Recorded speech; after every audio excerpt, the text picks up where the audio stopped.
Locusta of Gaul. In the 1st century AD, a woman named Locusta operated openly in Rome as a professional poisoner. She was not a hidden criminal. The Roman Empire employed her directly. Emperors paid her to eliminate their rivals. Locusta came from Gaul, likely captured and brought to Rome as a slave. By the year 54 AD, she was already imprisoned on poisoning charges when Empress Agrippina the Younger sought her services. The empress wanted her husband, Emperor Claudius, removed. According to the historian Tacitus, Locusta poisoned mushrooms served at dinner. Claudius became ill and attempted to vomit using a feather, a common practice. The feather had also been soaked in poison. He died on October 13th. 54 AD, Nero, Agrippina's son, became emperor. The following year, Nero wanted his stepbrother Britannicus eliminated. Britannicus had a stronger claim to the throne. Nero called on Locusta again. She was still in prison. The first poison she prepared acted too slowly. Nero became enraged and flogged her himself. She quickly produced a faster-acting mixture. At an imperial dinner, servants brought Britannicus a hot drink. A food taster tested it and found no poison. Britannicus ordered it cooled. The servants added poisoned water. According to Suetonius, Britannicus collapsed immediately after drinking. He convulsed and died at the table. Nero claimed it was epilepsy. Nero rewarded Locusta with a full pardon in large country states. He sent students to learn from her, establishing what historians describe as a school for poisoners. Her exact number of victims remains unknown. Ancient sources describe her involvement in numerous deaths, but provide no confirmed count. After Nero's self-unaliving in 68 AD, the new emperor Galba arrested Locusta, along with other members of Nero's inner circle. Cassius Dio wrote they were the scum that had come to the surface in Nero's day. She was led through Rome in chains and game-overed in 69 AD, Gilles de Rais. In 1432, children began disappearing from villages across northwestern France. They were peasants, mostly boys between 7 and 15 years old. Parents searched for them, authorities took no action. The children vanished near the castles of Gilles de Rais, a wealthy nobleman and marshal of France. De Rais had fought alongside Joan of Arc during the 100 Years' War. He owned multiple castles and commanded 200 knights. His wealth made him nearly untouchable. For 8 years he operated without serious investigation. Servants lured children to his castles with promises of food and work. According to trial testimony, de Rais gave them very uncomfortable times before ending their lives. His valets, Henriette and Poitou, later testified they helped dispose of bodies through burning. Witnesses reported hearing screams from castle towers. Parents complained their children had gone missing after approaching de Rais's estates. Nobody with power listened. De Rais's activities were hidden by his noble status until May 1440. He abducted a cleric named Jean Le Ferron from a church following a property dispute. The Bishop of Nantes could not ignore this violation. An investigation began. Authorities searched de Rais' castles and found evidence. Testimony from servants described years of crimes. On October 13, 1440, the ecclesiastical court charged de Rais with murdering 140 children or more. The exact number was never determined. In his confession, documented in trial records, de Rais stated he had taken so many children he could not determine with certitude the number whom he'd killed. Under threat of being sent to a very uncomfortable time chamber, de Rais confessed on October 21st. The trial transcript records his admission to everything charged. His servants Henriette and Poitou also confessed to their roles.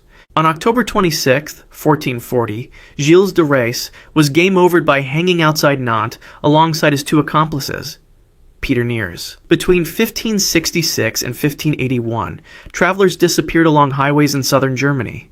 Peter Neers led a gang of bandits who robbed and killed on remote roads. He was born around 1540 during a period of violence following the German Peasants' War. Neers operated with rotating accomplices. They ambushed travelers in isolated areas. Murder rates in Germany were extraordinarily high during this era. Records show killings accounted for 11 to 15% of all crimes in the 1570s and 90s. In 1577, authorities captured Neers in Gersbach. Under a very uncomfortable time, he confessed to 75 murders. He escaped before being game-overed. Over the next 4 years, pamphlets circulated describing his crimes.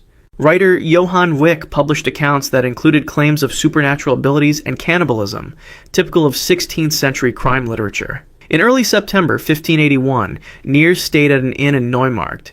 He visited a public bathhouse, leaving his bag with the innkeeper. A Cooper recognized him from wanted posters. 2 citizens retrieved the bag. Inside were severed hands and hearts from fetuses. 8 men arrested Nears. Confronted with the evidence, he admitted his identity. Under a very uncomfortable time, he confessed to 544 murders, including 24 pregnant women. Modern historians consider this number highly unreliable. Confessions extracted through such methods were often exaggerated. On September 16, 1581, Nears was game overed through a 3-day process. The first day, flesh was removed and hot oil applied. The second day, his feet were held over burning coals. The third day, he was placed on a breaking wheel. When this failed to end his life, his limbs were removed, which killed him. The Harp brothers. Between 1797 and 1799, settlers disappeared along the American frontier. Micajah and Wiley Harp, known as Big and Little Harp, operated across Tennessee, Kentucky, Illinois, and Mississippi.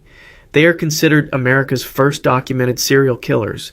The 2 were cousins born in North Carolina before 1770. During the Revolutionary War, they fought for the British. After the war, they moved to frontier settlements with 3 women they had kidnapped.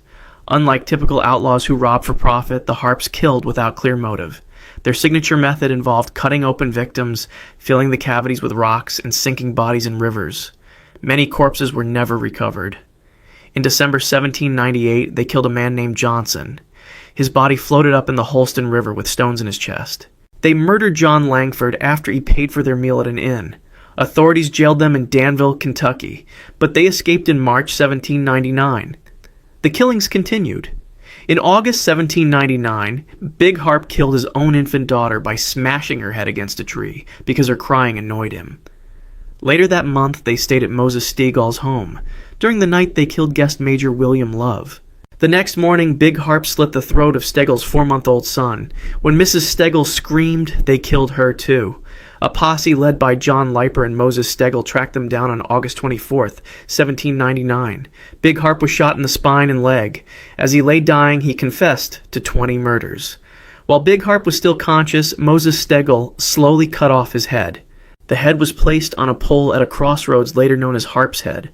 Little Harp escaped. He was captured years later and game overed by hanging on February 8, 1804. H. Holmes. In 1886, Herman Webster Mudgett arrived in Chicago using the alias H. Holmes. He took over a drugstore in the Englewood neighborhood. In 1887, he began constructing a 3-story building across the street. Locals called it the Castle. Holmes designed the building himself. The first floor contained shops. The second and third floors featured over 50 doors, soundproof rooms, secret passages, trapdoors, and gas lines running into sealed chambers. The basement held a dissection table, acid vats, and a large crematorium. Construction workers were fired frequently so none could learn the building's purpose. In 1891, Holmes opened the upper floors as a hotel for visitors to the 1893 World's Columbian Exposition. He hired young women as employees and lured others with promises of work. Julia Connor and her daughter Pearl disappeared in 1891. Emmeline Sigrand vanished in 1892. Minnie Williams and her sister Nanny disappeared in 1893 after Holmes married Minnie for her property. The exact victim count remains unknown. Holmes used the crematorium and acid to destroy remains. When police searched the building, they found bone fragments, hair, and burned clothing, but not enough evidence to prosecute those murders. In 1894, Holmes left Chicago. He killed his business partner, Benjamin Petezel, in Pennsylvania, as part of an insurance scheme. He then killed 3 of Petezel's children. Detective Frank Geyer traced the murders and arrested Holmes in Boston. Holmes was tried in Philadelphia in October 1895 for murdering Petezel. He was found guilty. Before being game overed, he confessed to 27 murders, though some people he named were later found alive. Holmes was game overed by hanging on May 7, 1896. Albert Fish. In 1928, Albert Fish was a 58-year-old house painter in New York.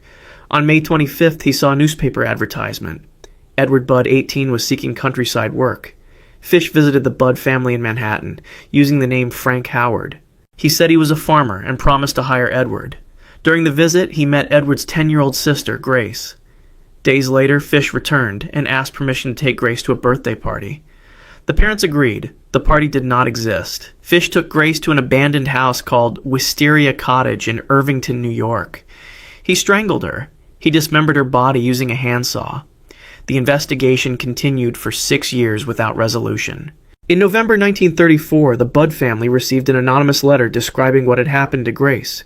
Investigators traced the stationery to a rooming house. Detective William King waited at the location. Fish returned and was arrested on December 13, 1934. Fish confessed to killing Grace Budd. He also confessed to murdering 4-year-old Billy Gaffney in 1927 and 8-year-old Frances McDonnell. He claimed to have killed many more children, with numbers ranging from 100 to over 400. These claims could not be verified. Fish's trial began in March 1935 in White Plains, New York. The defense argued he was legally insane. The prosecution showed that Fish had carefully planned Grace Budd's kidnapping. The jury deliberated for less than 1 hour and found him guilty of first-degree murder. Albert Fish was game-overed by electric chair on January 16, 1936, at Sing Sing Prison. He was 65 years old. Andrei Chikatilo. Between 1978 and 1990, victims disappeared from bus stops and train stations across the Soviet Union. Andrei Chikatilo was a former teacher who worked as a traveling supply clerk. His job allowed him to move freely between cities in the Rostov region. Chikatilo targeted children, teenagers, and young women. He approached them at transportation stations, offering food or money. He led them to isolated forest areas or abandoned buildings. Once alone, he attacked them with a knife. After death, he performed acts on the bodies. In many cases, he removed body parts. Soviet authorities initially denied that serial killers existed in communist society. Media suppression prevented public warnings. Police investigating disappearances struggled with bureaucratic obstacles and lack of coordination between regions. In several cases, innocent men were arrested and convicted for Chikatilo's crimes. On December 22, 1978, 9-year-old Lena Zakotnova became his first confirmed victim. An innocent man, Alexander Kravchenko, was game-overed for that murder. Chikatilo continued killing. By 1990, authorities had linked 53 murders through similar patterns. On November 6, 1990, Chikatilo killed Sveta Korostik. When he emerged from the woods with blood on his face, police questioned him, but released him. Surveillance continued. On November 20th, officers arrested him. Between November 30th and December 5th, he confessed to 56 murders. Police had only documented 36 cases previously. Chikatilo's trial began April 14th, 1992. He was held in an iron cage in the courtroom. Victims' families screamed from the gallery. Throughout proceedings, Chikatilo behaved erratically. On October 15th, 1992, he was found guilty of 52 murders and sentenced to death for each. Andrei Chikatilo was game-overed by a single gunshot behind the right ear on February 14, 1994 at Novocherkassk prison. Jeffrey Dahmer. Between 1978 and 1991, Jeffrey Dahmer killed 17 males. He was born in Milwaukee, Wisconsin in 1960. His first victim was 18-year-old Stephen Hicks in June 1978. Dahmer picked up the hitchhiker in Ohio, brought him home, then bludgeoned him with a dumbbell when Hicks wanted to leave. After a 9-year gap, Dahmer resumed killing in 1987 in Milwaukee. He frequented bars and bus stops, approaching young men with offers of money or alcohol. He brought them to his apartment. Once there, he drugged their drinks with sedatives. After they became unconscious, he strangled them. He performed acts on the bodies after death, then dismembered them. He kept photographs and body parts as souvenirs. Dahmer attempted crude procedures on some victims while they were unconscious, drilling holes in their skulls and injecting hydrochloric acid or boiling water into their brains. These attempts were fatal. He later stated he was trying to create compliant companions. In May 1991, 14-year-old Konorak Synthasamphone escaped from Dahmer's apartment. 3 women found him naked and bleeding. Police arrived and returned the boy to Dahmer's apartment after Dahmer claimed they were in a relationship. Officers did not investigate further. Dahmer killed Synthasamphone after they left. On July 22, 1991, Tracy Edwards escaped from Dahmer's apartment with handcuffs dangling from one wrist. He flagged down police. Officers returned to the apartment at 924 North 25th Street. Inside, they discovered photographs of dismembered bodies and human remains in the refrigerator. A search found body parts from 11 victims. Dahmer confessed to 17 murders. His trial began in 1992. He pleaded guilty, but argued he was legally insane. The jury found him sane and responsible. He received 16 consecutive life sentences.